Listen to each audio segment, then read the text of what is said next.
Welcome to Table Talk. I'm Kara, and this is Jordan. Today we're going to have a conversation about Black in America 2 from Soledad O'Brien and CNN.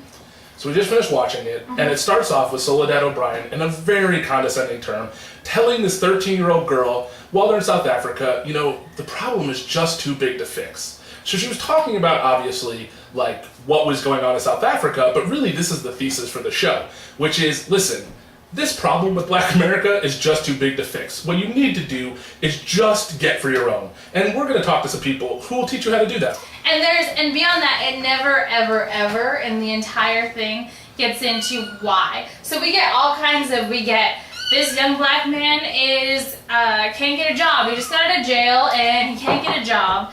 And we don't know why. Black couples have less success in marriage. We don't know why. There's no root causes. So we get from one of the people that's seeking marriage counseling that when white America gets a cold, Black America gets pneumonia. And then it's just move on. Like, there isn't something more to talk about there. Right, very surface. Right.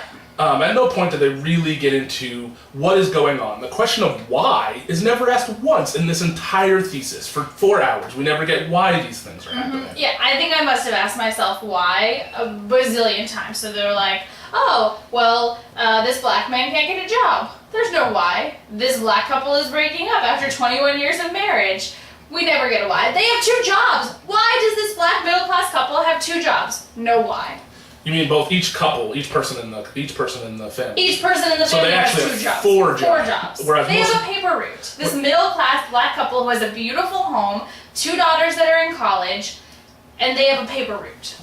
Right. At no point do we really get at why are these things occurring? Why would a Black family need to have 4 jobs, whereas most families already struggle with 2, and that already takes... Right, so we look at all these systems, we see the disparities in healthcare, we see the prison-industrial complex, they don't call it that, we see education, like educational disparities, we see all these systems, but we don't get any systems thinking.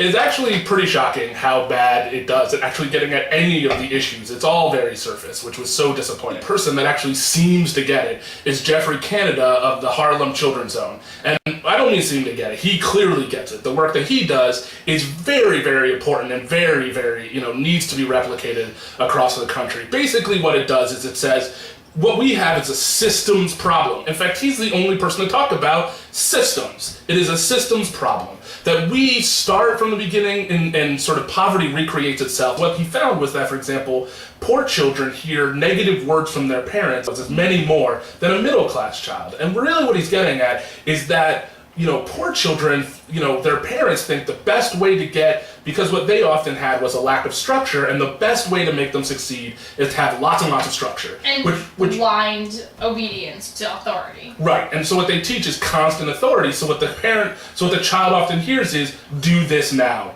Do this way. Do this because I said so. And what he found was that actually most middle-class children are hearing, you've done a great job, or I'm really proud of you, or just funny things, or nice things, or reading it all, which he found was a great corollary to actual college degrees. Right. So what he's doing is he's starting from the beginning and working all the way, in all the ways that people get tripped up, and trying to make sure that we think as a whole how to really make that child succeed.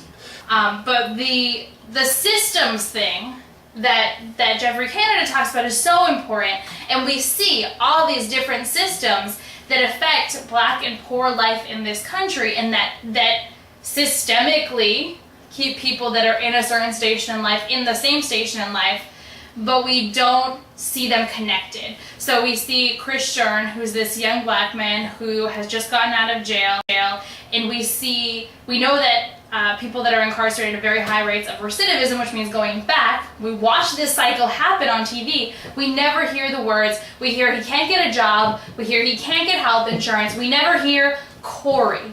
Not once do we hear Corey. He has a criminal record. What does that mean? And it's on him again. It's that he can't get a job. They have almost no chance of getting a job, let alone a job that will lead to future success in supporting a family the way he had wanted. So what we see is that he has a job where he can't even support his family, and instead of seeing why is he forced into a job like that, I mean, if you look at the film, he's clearly an intelligent person, clearly somebody who should be leading this country, and yet he's forced to never be able to find work that can actually support a family. And that system where we continue to incarcerate people even after they've left prison, where we continue to not allow them to work. I mean, if he had moved in with his girlfriend and got married, for example, they would lose their subsidies for housing. Food for their children would all be gone simply for being a part of the institution of marriage. And so these systems continue over and over again. When we get as the only marriage, which and the only solution we get again are that we just need these rich elite people to save these poor people. Yep. And there's a lot of choices in how that's framed in the entire thing, with the advertisers and with the values that we're given, that there's these elite people and then there's these poor people. And when we see the poor people, they're being helped by the only time we really see poor people is when they're being helped by the prison program, or when they're being helped by the charter school, which again is teaching this blind obedience, or when they're being helped by Chris Rock's wife going to Africa and being taught that they're not that unfortunate because they don't live in a shack. Right, and so, it all sums up with Dr. Carlita Miles, who basically tells poor people that the reason that they're poor is because it's their fault. And that really what they need to do is just learn to get their own and not worry about their community, not worry about helping other people. And I think really when I think about Black in America 2 by CNN, I really think that this is what offended me the most. That throughout the lesson was, you just need to do for you.